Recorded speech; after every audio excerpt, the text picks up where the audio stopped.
Simba es un proyecto gratuito de promoción de la lectura. Ayúdanos a que nuestros libros lleguen a más gente compartiendo lecturas en las redes sociales. Si quieres, también puedes hacer una donación para mantener el proyecto y posibilitar que nuestra biblioteca siga creciendo. Una invasión sin precedentes. Jack London 1910. Narración profética sobre las guerras del siglo XXI. FICCIONS. Una invasión sin precedentes. Jack London, 1910. Fue en el año 1976 cuando la contienda entre el mundo y China alcanzó su apogeo, y este fue el motivo por el que se retrasó la celebración del segundo centenario de la libertad americana. Otros muchos planes concebidos por las naciones de la Tierra fueran reformados, revueltos o aplazados por idéntica razón. El mundo se despertó de pronto ante el peligro que corría, pero desde hacía más de 70 años los acontecimientos tendían hacia esta crisis. El año 1904 marca lógicamente el principio de un desarrollo que 70 años más tarde debía hundir al mundo entero en la consternación. En este año tuvo lugar la guerra ruso-japonesa, y los historiadores de la época anunciaron gravemente que aquel conflicto marcaba la entrada de Japón en la familia de las grandes naciones. Las naciones occidentales habían intentado en vano estimular a China, pero con su natural optimismo y el egoísmo de raza habían llegado a la conclusión de que la tarea era imposible. La verdadera causa de su fracaso fue que entre ellas y China no existía ningún vínculo psicológico. Sus maneras de pensar eran radicalmente diferentes y no tenían un vocabulario común. El espíritu occidental no penetraba sino superficialmente en el espíritu chino y se perdía rápidamente en un laberinto sin salida. El espíritu chino quería sondear el espíritu occidental y chocaba siempre contra un muro infranqueable. No existía ningún medio de comunicar las ideas de Occidente a la mentalidad china. Y China seguía durmiendo. Los éxitos y progresos materiales del oeste seguían siendo para ella letra muerta, y el occidente no podía comprender tampoco la letra y el espíritu chinos. En el trasfondo de la conciencia de una raza de lengua inglesa, por ejemplo, yacía una capacidad de vibrar al oír el más mínimo atisbo de raíz sajona, y el subsuelo de la mentalidad china se estremecía a la vista de sus radicales monosílabos. Pero el chino se mostraba refractario a la fonética sajona, como el inglés a los caracteres jeroglíficos. Sus espíritus estaban compuestos de diferentes materiales. Y he aquí cómo los progresos y éxitos materiales de Occidente resbalaban sobre la intransigencia de la China dormida, sin lastimarla. Sobrevinieron los acontecimientos de 1904 y la victoria de Japón sobre Rusia. No obstante, la raza japonesa representaba la más fantasiosa y paradójica de todas las naciones orientales. Dotada de una curiosa receptibilidad para todo lo que pudiera ofrecer Occidente, el Japón asimiló rápidamente las ideas occidentales, las digirió y las aplicó tan hábilmente que se encontró, de pronto, armado de pies a cabeza. Convertido en una potencia mundial. No podríamos aplicar esta receptividad particular del Japón a la cultura extranjera de Occidente, fenómeno tan incomprensible como ciertas anomalías biológicas observadas en el reino animal. Después de la derrota decisiva infligida al gran imperio ruso, el Japón no tardó nada en soñar por su propia cuenta con un imperio colosal. Había hecho de Corea un granero de abundancia y una colonia. Los privilegios obtenidos por tratado y una diplomacia de zorro le dieron el monopolio de Manchuria. Todavía no satisfecho volvió sus ojos hacia China. Allá existía un territorio conteniendo los más hermosos depósitos conocidos de carbón y hierro, este esqueleto de las civilizaciones occidentales. Después de los recursos naturales, el factor más importante de la industria es la mano de obra. En este territorio vivía una población de 400 millones de almas, o sea un cuarto de la población mundial en esa época. Además, los chinos son excelentes trabajadores, sin contar con su filosofía o religión fatalista y su impasible constitución nerviosa hace de ellos soberbios soldados cuando son orientados convenientemente. Es inútil decir que el Japón estaba dispuesto a proveer de la dirección adecuada. Ventaja todavía más preciosa, desde el punto de vista japonés, era que los chinos configuraban una raza aliada. El enigma que representaba el carácter chino para los occidentales no preocupaba a los japoneses, que lo comprendían como nosotros no podremos nunca hacerlo. sus mentalidades idénticas basadas sobre los mismos símbolos que procedían de las mismas y viejas costumbres. Los japoneses penetraban en el espíritu chino sin pararse ante los obstáculos que a nosotros nos cierran el camino, tomaban el recodo que escapa a nuestra vista y desaparecían en el horizonte, mientras que nosotros no sabíamos salir del atolladero. Aquellos hermanos de raza, a pesar de los siglos transcurridos desde su divergencia del tronco mongol, se comprendían a través de la escritura o de la lengua, y a pesar de las diferencias y de los cambios determinados por diversas condiciones e influencias de sangre extranjera, poseían en el fondo del alma y en las fibras más íntimas de su organismo una herencia común y una similitud genética que desafiaba el transcurso del tiempo. El Japón se encargó pues de administrar a China. En los años inmediatos que siguieron a la guerra con Rusia, sus agentes invadieron lentamente la China central. A miles de kilómetros, más allá de las misiones más avanzadas, sus ingenieros y espías empezaron a moverse disfrazados de coolíes, de vendedores ambulantes y de monjes budistas, tomando nota de los caballos de vapor de cada cascada, del posible emplazamiento de cada industria, la altura de las montañas y de los desfiladeros, las ventajas y los puntos débiles de los lugares estratégicos, la riqueza de los valles cultivados, el número de bueyes empleados en cada distrito, o el de los trabajadores que se podían reclutar a la fuerza. Jamás se había llevado a cabo un censo parecido, y no podía haber sido hecho por ningún otro pueblo que no fueran aquellos japoneses testarudos, pacientes y patriotas. Pero al mismo tiempo el secreto fue descubierto. Los oficiales japoneses reorganizaron el ejército chino. Sus sargentos instructores transformaron los guerreros medievales en soldados del siglo XX, acostumbrados a toda la ciencia de la guerra moderna, con una proporción de buenos tiradores, superiores a la media de cualquier ejército occidental.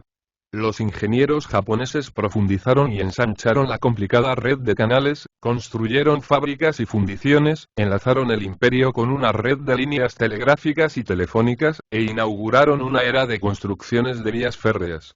Aquellos promotores de la civilización mecánica descubrieron los yacimientos de petróleo de Chusan, las montañas de hierro de Wanxing, las minas de cobre de Shanxi y perforaron los pozos de gas de Huehue, las más maravillosas reservas de gas natural que existían en el mundo. Algunos emisarios japoneses formaban parte del Consejo del Imperio Chino y murmuraban al oído de los hombres de Estado. La reconstrucción política del país fue obra suya. Sustituyeron a la clase de los letrados, profundamente reaccionarios, y aseguraron puestos oficiales a los partidarios del progreso. En cada capital o ciudad, aparecieron los periódicos. Naturalmente, redactores japoneses tomaban la dirección política de estos inspirándose directamente en Tokio. Estos periódicos fueron educando progresivamente a la gran masa de la población. China despertaba por fin. Allí en donde Occidente había fracasado, Japón triunfó. Realizó las transformaciones de la cultura y del progreso, ininteligible hasta entonces para el espíritu chino. El mismo Japón había asombrado el mundo al abrir los ojos, pero en aquella época no poseía más que 40 millones de habitantes. El prodigioso despertar de China, con sus 400 millones de habitantes, y teniendo en cuenta el progreso del mundo entero, empezaba a ser bastante inquietante. Era la más colosal de las naciones, y su voz no tardó en hacerse oír con acentos categóricos en los asuntos y consejos políticos de los diferentes estados. El Japón la empujaba a ello, y los arrogantes pueblos occidentales la escuchaban respetuosamente. El rápido y destacado ascenso de China provenía sobre todo de la calidad superior de su mano de obra. Desde siempre, el chino encarnaba el tipo perfecto de la habilidad industrial. Ningún trabajador en todo el mundo podía compararse con él. Trabajaba como se respira, con el mismo ardor con que los pueblos se dedicaban a las incursiones y luchas en países lejanos. Para él la libertad se resumía en encontrar trabajo. Labrar y cultivar sin parar, he aquí todo lo que él pedía a la vida y a las eventuales potencias. Pues bien, este despertar de China, procuraba a su enorme población un libre acceso no solo al trabajo ilimitado sino también a los utensilios más perfeccionados para el trabajo mecánico y científico. El dragón rejuvenecido no debía tardar en erguirse sobre sus patas en una pose de desafío heráldico. China empezó a descubrir en ella un orgullo y una voluntad propias y empezó a respingar ante la tutela del Japón. Pero este mal humor no duró mucho tiempo. Al principio, aconsejada por los japoneses, había expulsado del imperio a todos los misioneros, ingenieros, militares, instructores, comerciantes y profesores de Occidente. Luego se puso a tratar de la misma manera a los representantes equivalentes del Japón. Los consejeros políticos de dicha nación fueron colmados de honores y de condecoraciones, y después enviados a sus casas. Japón había saldado sus cuentas con el Occidente que le había despertado, pero China saldó las suyas de la misma manera con el Japón, que acababa de hacerle el mismo servicio. Le fueron dadas las gracias por su beneficiosa ayuda y enviado a paseo con sus armas y equipajes. Las naciones occidentales se burlaron. El sueño fantástico del sol naciente se vino abajo. Japón se enfadó y China se limitó a reírse. La sangre de los samuráis hirvió, desenvainaron sus sables y Japón declaró temerariamente la guerra. Esto sucedía en el año 1942. Al cabo de 7 meses de matanzas, perdió Manchuria, Corea y Formosa. Arruinado y arrojado de sus pequeñas islas ya superpobladas y desentendiéndose del drama mundial, a partir de entonces se entregó al arte y se limitó a fascinar al mundo con sus creaciones de maravillosa belleza. En contra de lo que se esperaba en general, China no se mostró agresiva en absoluto, no se complació en ningún sueño napoleónico, sino que se esmeró exclusivamente en las artes de la paz. Después de un período de inquietud, se implantó la idea de que China era temible, no en el campo de la guerra sino en el del comercio. Más adelante se vio que el mundo no había comprendido el verdadero peligro. China siguió perfeccionando su civilización mecánica. En lugar de un enorme ejército permanente, organizó una milicia infinitamente más numerosa y eficaz. Su marina era tan restringida que el mundo entero se burlaba de ella. No intentó reforzarla. Sus barcos de guerra no entraron jamás a visitar los puertos internacionales abiertos por los tratados. El verdadero peligro residía en la fecundidad de sus entrañas, y fue en 1970 cuando se oyó el primer grito de alarma. Desde hacía algún tiempo todos los territorios contiguos al Imperio Central se quejaban de la emigración china, y los pueblos supieron pronto que aquel país poseía una población de 500 millones de almas, habiendo aumentado en 100 millones de habitantes desde su despertar. Burchalter llamó la atención sobre el hecho de que existían sobre la Tierra más chinos que blancos. Había simplemente sumado las poblaciones de los Estados Unidos, de Canadá, de Nueva Zelanda, de Australia, de África Meridional, y de las naciones europeas, o sea un total de 495 millones, que la población de China sobrepasaba en 5 millones. Aquellas cifras dieron la vuelta al mundo, y el mundo tembló. Durante aquella época de transición y de desarrollo de su potencia, China no abrigaba sueños de conquista. El chino no es de raza imperialista. Industrioso, economizador y pacífico, considera la guerra como una tarea desagradable, pero necesaria, que es preciso realizar de vez en cuando. Mientras que las razas occidentales luchaban entre ellas y corrían desde hacía largos años la gran aventura unos contra los otros, China había seguido tranquilamente haciendo funcionar sus máquinas y creciendo. Ahora sobrepasaba los límites de su imperio y se desbordaba sobre los territorios adyacentes con la lentitud y la certeza aterradora de un glaciar. A consecuencia de la alarma provocada por las cifras de Burchalter en 1970, Francia organizó una resistencia largamente premeditada. La Indochina francesa se encontraba invadida, inundada de emigrantes chinos. Francia gritó basta. La ola seguía avanzando. Francia reunió un ejército de 100.000 hombres en la frontera china de su desgraciada colonia y China envió un ejército de 1 millón de milicianos detrás del cual marchaba otro compuesto por sus mujeres, hijos y familiares de los dos sexos. La expedición francesa fue barrida como un enjambre de moscas. Los milicianos chinos con sus familias, con un total de más de 5 millones, tomaron posesión tranquilamente de la Indochina francesa y se establecieron en ella para unos pocos miles de años. Francia ultrajada se alzó en armas, envió una serie de flotas contra las costas chinas y estuvo a punto de arruinarse en el esfuerzo. China no poseía marina. Se metió en su caparazón como una tortuga. Durante un año la flota francesa bloqueó la costa y bombardeó las ciudades y pueblos costeros. China no se preocupó en lo más mínimo. No dependía del resto del mundo para nada. Se mantenía al margen del alcance de los cañones franceses y seguía trabajando. Francia se lamentaba, retorcía sus manos impotentes y apelaba a las naciones mudas de estupor. Entonces desembarcó un cuerpo expedicionario de 250.000 hombres de élite y penetró sin resistencia en el interior. No se le volvió a ver jamás. Las líneas de comunicación fueron cortadas desde el segundo día. No volvió ningún superviviente para contar lo ocurrido.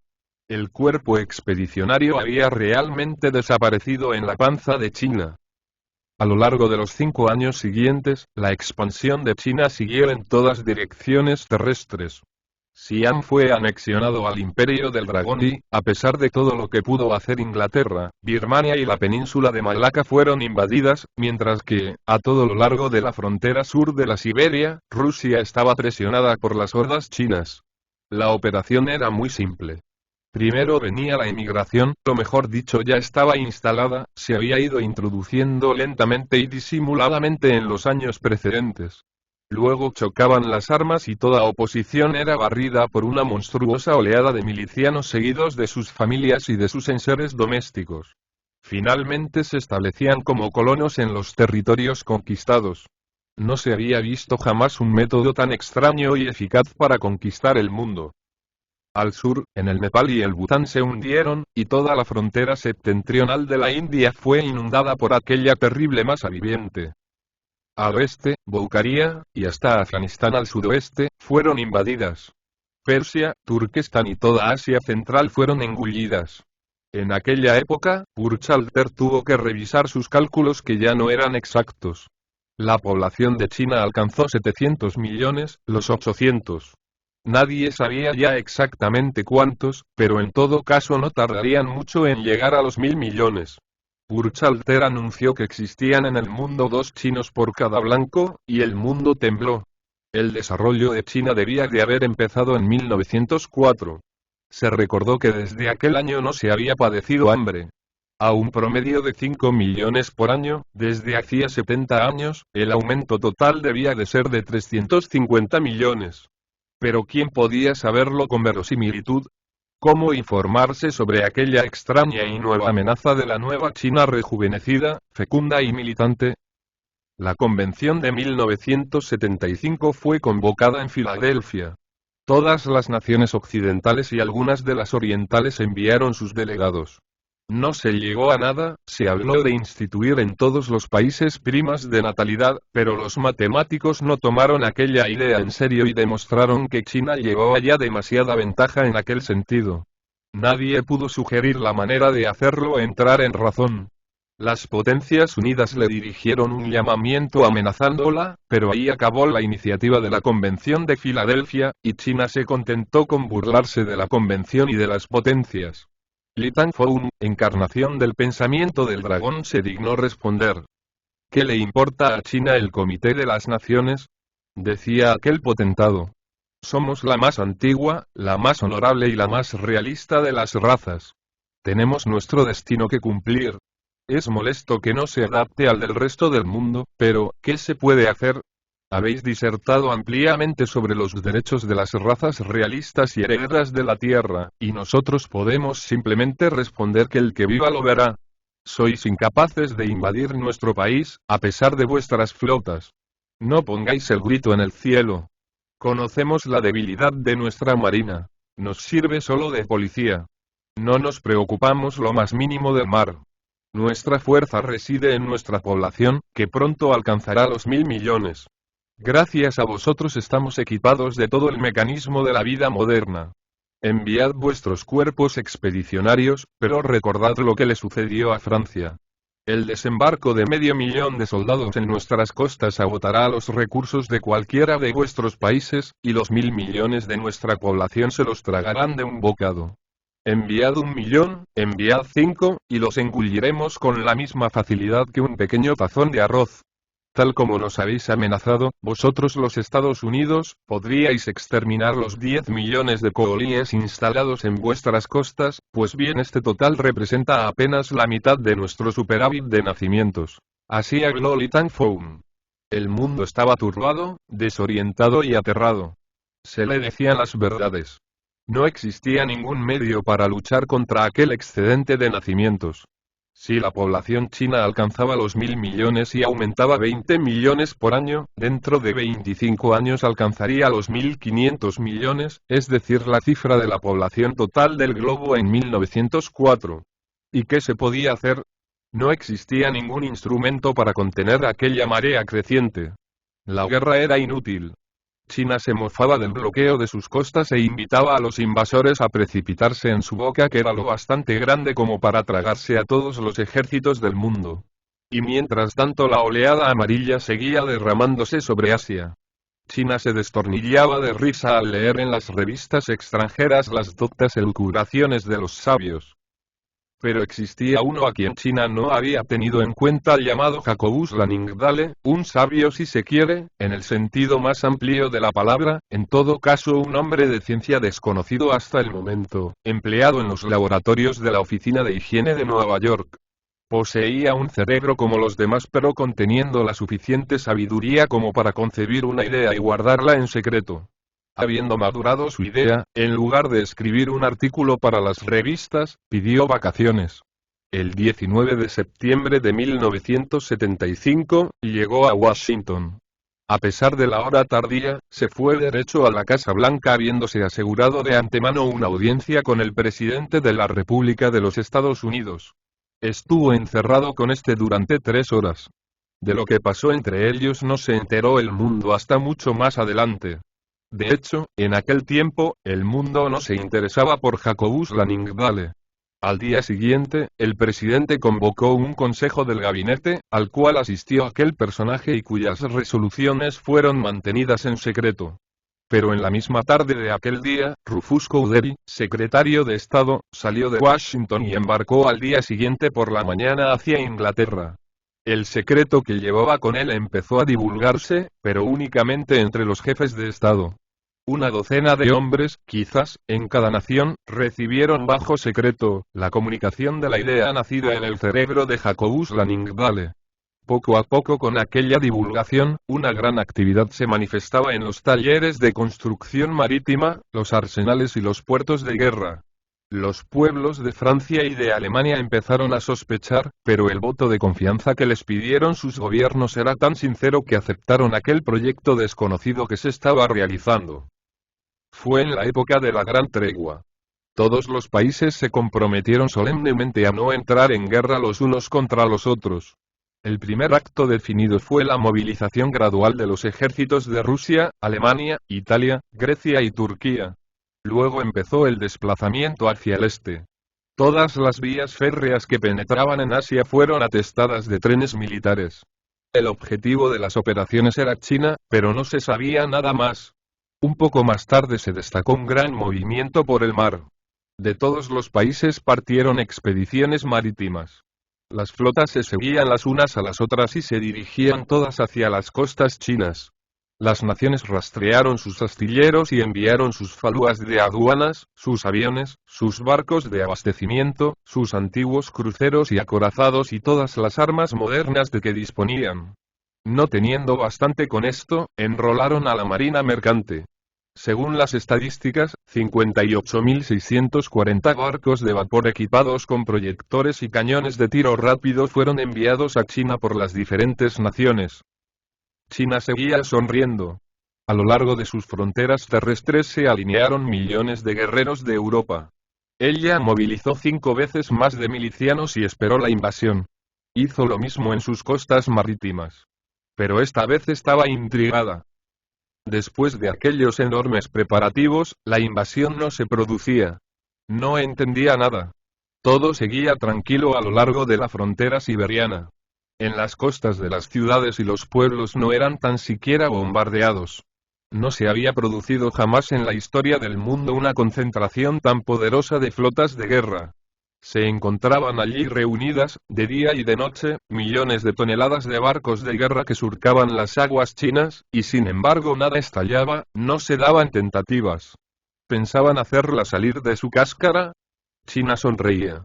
¿Pensaban cansarla o hacerle pasar hambre? China sonreía aún más.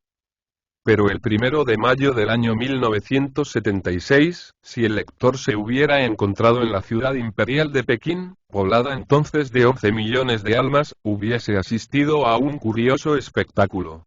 Habría visto las calles llenas de población amarilla charlando animadamente, todas las melenas echadas hacia atrás, todos los ojos oblicuos mirando al cielo. Y, muy alto en el cielo, habría podido percibir un punto minúsculo cuyas evoluciones regulares le habrían hecho saber que se trataba de un avión. De aquel aeroplano que giraba en todos los sentidos por encima de la ciudad, llovían extraños proyectiles inofensivos, unos frágiles tubos de cristal que se rompían en 1000 pedazos en las calles y sobre los tejados. Nada de particular ocurría con aquellos tubos de cristal, nada ocurría, nada explotaba. A decir verdad, 3 chinos fueron muertos por aquellos tubos caídos desde tal altura, pero ¿qué importancia tenía la muerte de 3 chinos en un país donde cada año nacían 20 millones más de chinos de los que morían? Un tubo cayó directamente en el estanque de un jardín cuyo propietario lo retiró intacto. No se atrevió a abrirlo y, acompañado de sus amigos y rodeado de una multitud creciente, lo llevó al magistrado del distrito. Este era un hombre valiente. Rompió el misterioso tubo golpeándolo con el fogón de cobre de su pipa. No se produjo nada anormal. 1 o 2 de los asistentes más próximos creyeron ver salir volando unos mosquitos. Eso fue todo. La muchedumbre estalló en risas y se dispersó. No solamente la ciudad de Pekín, sino China entera estaba siendo bombardeada por tubos de cristal. Los pequeños aviones lanzados desde los barcos no llevaban más que 2 hombres cada uno, y por todas partes por encima de las ciudades, pueblos y aldeas, hacían sus circunvalaciones, uno de los aviadores dirigiendo el aparato, el otro tirando los tubos por la borda. Pero si el lector hubiese vuelto a Pekín semanas más tarde, habría buscado en vano sus 11 millones de habitantes. Habría encontrado un pequeño número de ellos, tal vez algunos cientos de miles en estado de descomposición dentro de las casas y en las calles desiertas o amontonados sobre los carros fúnebres abandonados. Para encontrar a los demás habría tenido que buscar en las grandes y pequeñas vías de comunicación. Y aún así no hubiese descubierto más que algunos grupos huyendo de la ciudad apestada de Pekín, ya que su huida estaba jalonada por innumerables cadáveres pudriéndose al lado de las carreteras. Y lo que pasaba en Pekín se reproducía en todas las ciudades, pueblos y aldeas del imperio. La plaga hacía estragos de punta a punta del país. No eran 1 o 2 epidemias, eran una veintena. Todas las formas virulentas de enfermedades infecciosas se desencadenaron sobre el territorio. El gobierno chino comprendió tarde el fin de aquellos gigantescos preparativos, de aquella distribución de ejércitos mundiales, de aquellos vuelos de aviones y de aquella lluvia de tubos de cristal. Sus proclamaciones cayeron en el vacío y no podían tan siquiera contener los 11 millones de miserables que huían de Pekín para diseminar el contagio por todo el país. Los médicos y oficiales de sanidad morían en sus puestos, y la muerte triunfante se adelantaba a los decretos de Li Tangfong. A él también se le echó encima, ya que Li Tangfong sucumbió en la segunda semana. Si se hubiese tratado de una sola epidemia china quizás habría podido salvarse. Pero a una veintena de epidemias ninguna criatura podía escapar. El que esquivaba la viruela moría de la escarlatina. El que se creía protegido contra la fiebre amarilla sucumbía al cólera, y la muerte negra, la peste bubónica, barría a los supervivientes. Todos aquellos microbios, gérmenes, bacterias y bacilos, cultivados en los laboratorios de Occidente se habían abatido sobre China en aquella lluvia de tubos de cristal. Desapareció toda organización. El gobierno se derrumbó. Decretos y proclamas eran inútiles ya que aquellos que acababan de redactarlos y firmarlos se esfumaban de la noche a la mañana. Y los millones de seres acosados por la muerte no se paraban en su loca carrera para tomar nota de nada. Huían de las ciudades para contaminar los campos, propagaban las enfermedades allá donde fueran. Estaban en pleno verano. Jacobus Laningdale había escogido juiciosamente el momento y la muerte hacía estragos por todas partes. Muchos acontecimientos han sido reconstruidos según ciertas conjeturas, y muchos otros a partir de los relatos de los supervivientes. Las miserables criaturas se precipitaron por millones a través del imperio. Los enormes ejércitos que China había reunido en sus fronteras se fundieron como la nieve al sol. Las granjas fueron saqueadas por la gente hambrienta, la tierra ya no recibió más semillas y los cereales, maduros ya, se pudrieron. Aquella huida universal constituyó quizás el rasgo más destacable de la catástrofe. Millones de seres se precipitaron hacia las fronteras para encontrarse allí detenidos y rechazados por los gigantescos ejércitos de Occidente. La masacre de aquellas hordas enloquecidas fue algo asombroso. En varias ocasiones las líneas defensivas tuvieron que retroceder 30 o 40 kilómetros para escapar del contagio de los cadáveres. En una ocasión, la epidemia, atravesando las líneas enemigas, cayó sobre las tropas alemanas que vigilaban la frontera de Turquestán. Se habían tomado medidas en vista de un acontecimiento como aquel y si bien costó la vida de 60.000 soldados europeos, el Cuerpo Internacional de Médicos estableció un cordón sanitario y alejó el contagio. Fue en el transcurso de esta lucha cuando tuvo lugar entre los gérmenes mórbidos una especie de hibridez de la que resultó un nuevo microbio de una virulencia inaudita. Intuido en un principio por el Dr. von Berg que fue infectado por dicho microbio y murió a consecuencia del mismo, debía ser más adelante aislado y observado por Stevens y Azanfeld. Así fue la invasión sin paralelo a China. Ya no había esperanza para aquellos millones de hombres encerrados en su inmensa fosa. Habiendo perdido toda cohesión y organización estaban destinados a morir sin evasión posible. Fueron rechazados de sus fronteras terrestres como de las marítimas. 70.000 barcos patrullaban las costas. De día, el humo de sus chimeneas nublaba el horizonte, y de noche los proyectores surcaban la oscuridad para descubrir la menor embarcación. Las tentativas de las inmensas flotas de juncos fueron patéticas. Ni una escapaba a la vigilancia de aquellos perros de mar. Los mecanismos de la guerra moderna habían detenido a las masas desorganizadas de China, mientras que las epidemias realizaban su obra. La guerra a la antigua usanza se convirtió en objeto de burla, buena solamente para patrullar. China se había reído de la guerra y la había soportado. Pero esa era la guerra ultramoderna, la guerra del siglo XX, la guerra de los sabios y de los laboratorios, la guerra de Jacobus Laningdale. Los cañones de 100 toneladas no eran más que juguetes comparados con los proyectiles microorgánicos lanzados por los laboratorios, por aquellos mensajeros de la muerte, aquellos ángeles despiadados que arrasaban un imperio de 1.000 millones de almas. Durante todo el verano y el otoño de 1976, China fue un infierno. Era imposible escapar de los proyectiles microscópicos que llovían sobre los refugios más apartados. Cientos de millones de cadáveres se quedaban sin sepultura y los gérmenes aumentaban. En los últimos tiempos millones de seres morían cada día de hambre. El hambre debilitaba a las víctimas y destruía sus defensas naturales contra las enfermedades. Por todas partes reinaba el canibalismo, el asesinato y la locura. Y así, de esta manera tan espantosa, pereció China. Hasta el período más frío del mes de febrero siguiente no se organizaron las primeras expediciones. Restringidas y compuestas de sabios y de cuerpos de ejército, entraron en China por todos lados. A pesar de las minuciosas precauciones tomadas contra el contagio, muchos soldados y algunos médicos resultaron afectados. Encontraron China asolada, como un desierto lúgubre a través del cual erraban perros salvajes y bandidos exasperados. Todos los supervivientes que se encontraron fueron condenados a muerte. Luego empezó la gran empresa de saneamiento de China en la que se emplearon 5 años y varios miles de millones de dólares. Después de lo cual, la gente afluyó, no por zonas según la teoría del barón Albrecht, sino de forma heterogénea, según el programa democrático preconizado por el gobierno norteamericano. Fue una enorme y feliz mezcla de nacionalidades la que se estableció en China en 1982 y a lo largo de los años siguientes una experiencia colosal y lograda con fertilización con cruces. Conocemos hoy los espléndidos resultados, mecánicos, intelectuales y artísticos, que se hacen patentes por doquier. En 1987, habiendo finalizado la Gran Tregua, se volvieron a avivar entre Francia y Alemania las antiguas disputas seculares. En abril, el nubarrón de guerra empezaba a hacerse amenazador, cuando el 17 del mismo mes, fue convocada la Convención de Copenhague.